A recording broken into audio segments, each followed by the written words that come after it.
Nangji Chimbo Sodan Hingmi Jang, Longden Malam Chimbo, Ngabjata, Bakara Targam Sando, Shirmardo, Tumba Tuji, Janla Kipsham Sar, Nature War Sering Jankams, Jawar Tujipshan, Yellarman. Jimmy Punso Jala Soran, the Gonti Toban Power, Shinji Lo, Shan Shan. The answer past profound and wonderful Dharma's difficulty encounter for billions of aeons, and now here to receive and uphold it. May I understand the true meaning of the Tathagatas to benefit all sentient beings, let's generate the supreme bodhicitta. Well, a journey to the West. I believe last time we had already covered all the way till the fourth stop, that is Napa Valley. The first one is Hawaii, second Boulder, and the third one Rocky Mountains, and the fourth stop Napa Valley. Phuntsog Rinpoche said that, well, last class we ended at a note where Phuntsog Rinpoche said that we will continue with the journey.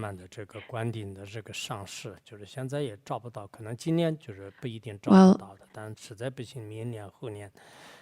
initially, we should study the classes on Jetsun Nyingtik. However, it would be better for you to receive the Jetsun Nyingtik class after receiving the empowerment, but not so sure if you'll be able to receive the empowerment this year, maybe next year, or we can take a look. We will see. So I will put a hold on the 4 classes on Jetsun Nyingtik.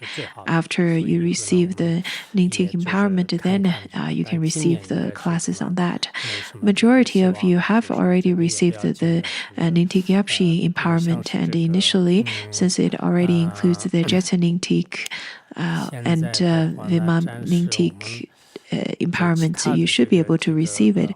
But I think it would be the best for you to receive the Jetsun Nyingtik empowerment first and then to receive the classes. That would be really the best, but it's probably not that possible this year. But we will take a look. Now, we will begin our class on his power to shift others' mind, which is on page 300. This is right after the second lecture on Jetsun Nyingtik. It is a story in between the lectures, the 4 lectures of Jetsun Nyingtik, which we will put a pause for now and then continue with the other classes. His power to shift others' minds. Very early on the morning of July 13th, Khenpo Jigme Phuntsog Rinpoche and entourage rode by car to French consulate in San Francisco to straighten out visa issues for entering France. Visas, whenever I hear this particular term, my feelings to this term is very different. When we traveled abroad, I constantly feel kinds of anxiety towards visas, especially not getting visas. Nowadays, there are different kinds of visas that you can apply for, and sometimes there are no visa required, and then you can just travel to different countries. I feel quite envious of that.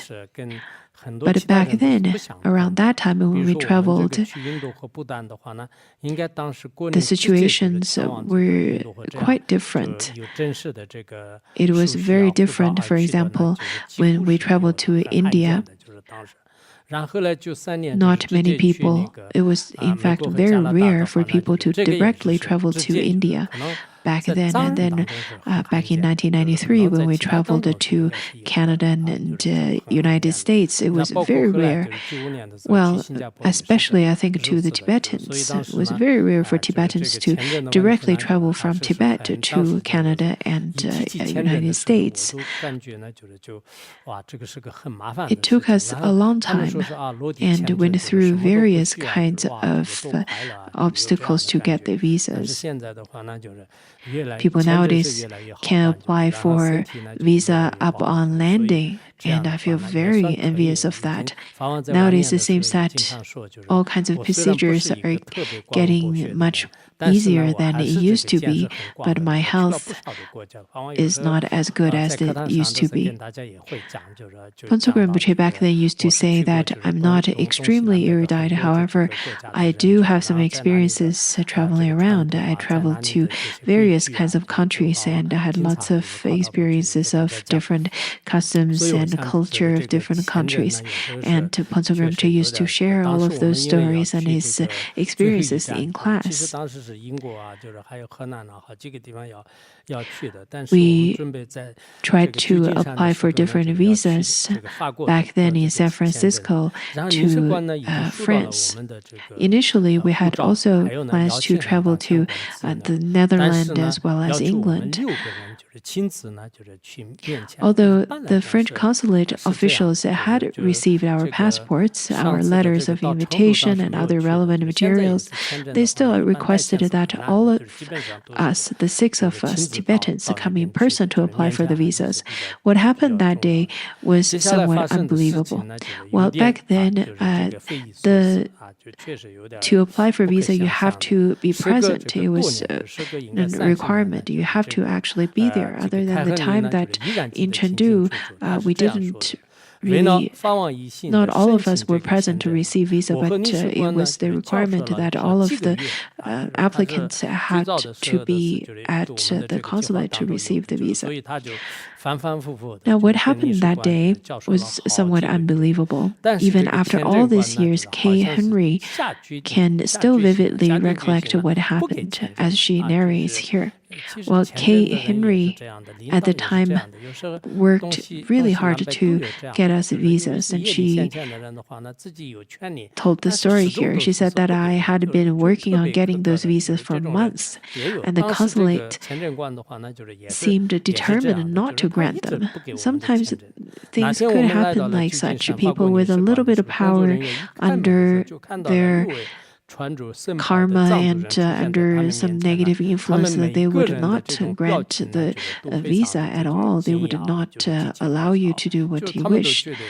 On that day, when the consulate personnel had to unlock the door when we arrived, the look on everyone's face, on their faces, were priceless when they saw 6 Tibetans in robes. Well, at that time, the 6 of us were there, standing right at the gate. All of a sudden, when the consulate personnel saw all the 6 monastics, Tibetan monastics, they were quite surprised because in United States, there were not many monastics. Everyone in the consulate, their expressions were quite different, and they showed that sense of awe and surprise. I went over everything with a person at the window. Kay really tried her very best to explain and all of that, and he seemed quite determined to make the whole process impossible or at best very difficult. At one point, I looked back at Khenpo Rinpoche and he made eye contact with me. At that moment, Kay was almost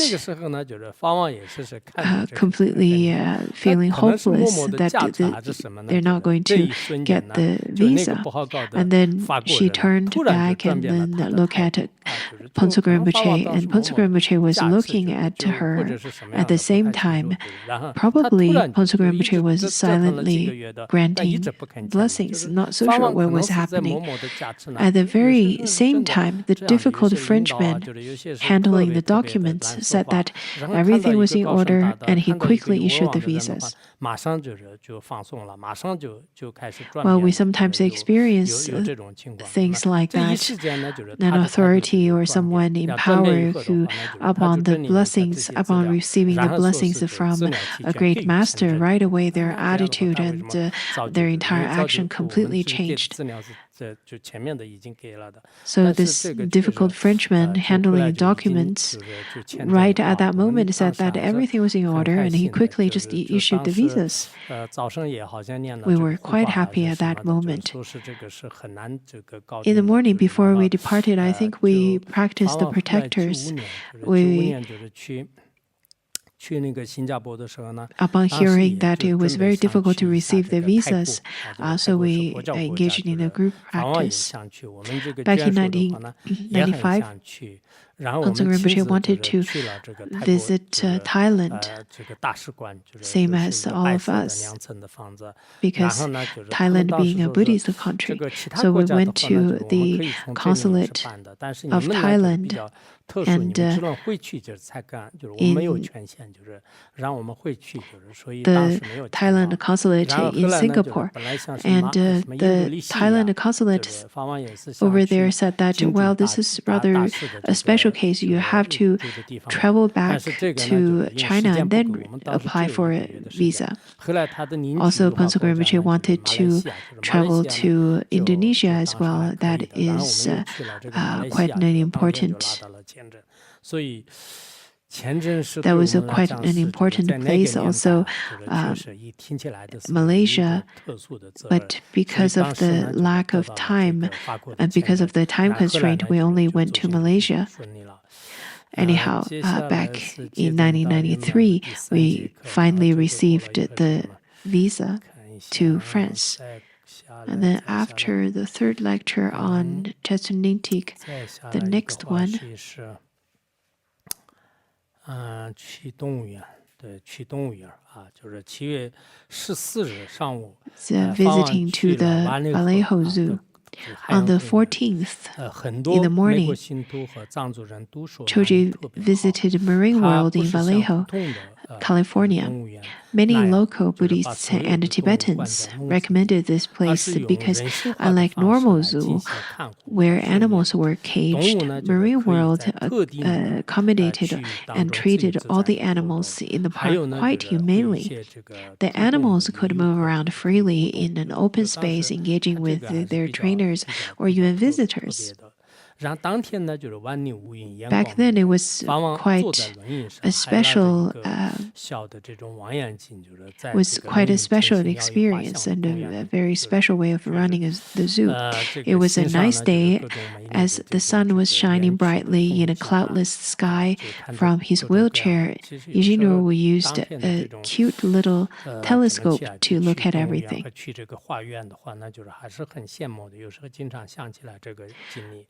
I often remember that scene of being in the traveling in the zoo or walking around in the zoo and in the park with Panzang Rinpoche, even sometimes in my dreams as well. The park was full of lush greenery with birds chirping and flowers smelling fragrant. There were many kinds of animals leisurely resting and walking here and there, being away from the dangers of their natural enemies. Well, Panzang Rinpoche in this photo looks quite happy, while the one beside him is Jangden Rinpoche. Well, in the photo, you can see the one in white beard is Jangden Rinpoche, and the one in black mustache is his son. On that very day, everybody was having a great time.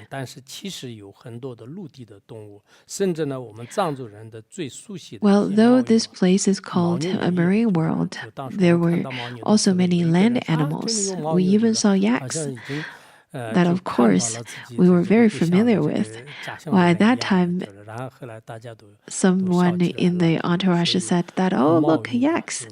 And it was really interesting because it feels just as if we are back in Tibet.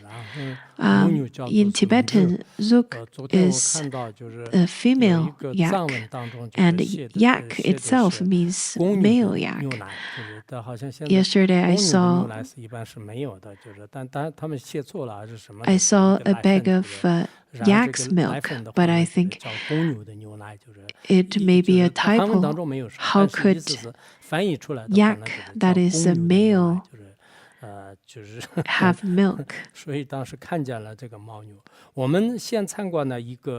Anyhow, I just remembered that because we saw yaks over there too. And then going around the park, it was interesting to see so many animals that we had never seen before, but had just heard their names. Well, the mala that Phuntsukul Rinpoche is holding, not so sure where you got that. And then in Singapore, Phuntsukul Rinpoche got the similar mala in Singapore.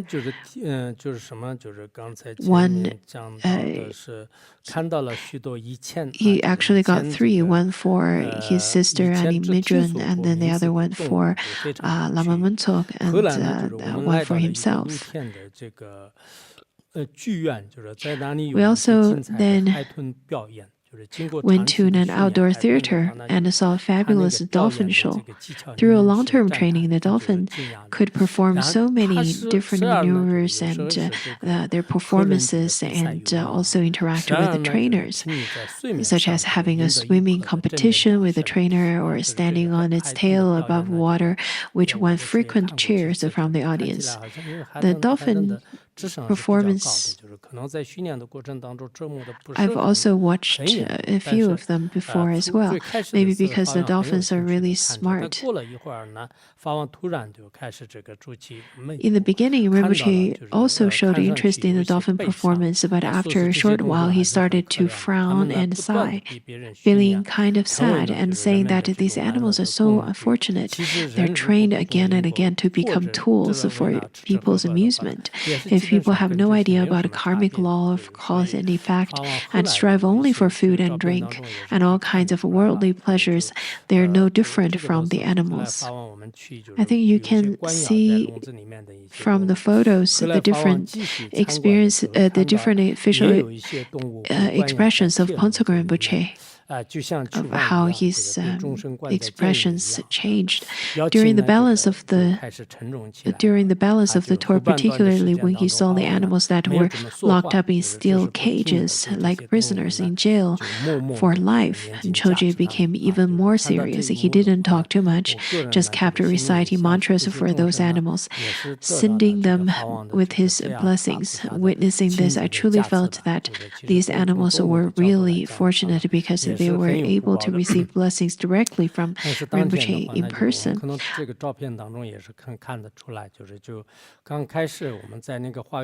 I think you can see how Phuntsukul Rinpoche's mood changes through the sequence of the pictures. At the very beginning of the tour in the zoo, Phuntsukul Rinpoche was quite cheerful, and slowly he